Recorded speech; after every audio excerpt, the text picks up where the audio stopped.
Na, hello, sziasztok! Én beszeretném mutatni Dominic Torrento Verdáját, amit 2 évenbe került, amíg elkészítettem ilyen makett típusba, úgyhogy rengeteg munka volt vele, mert rengeteg kicsi, apró bigyusz volt hozzá, és akkor csavartól elkezdve mindennek meg volt a milyen csavar, például, hogy mivel tudsz odafogatni, úgyhogy de hál' Istennek elkészült, és megvan, úgyhogy hosszú időbe telt, de meglett.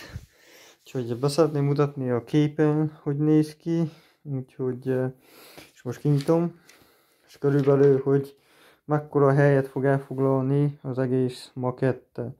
Hát, amit látjátok, a hosszúsága 65,8 cm hosszú, úgyhogy ez a teljes makett.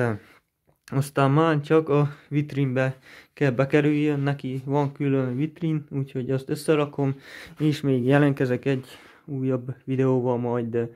Úgyhogy köszönöm, hogy megnéztétek, viszlát!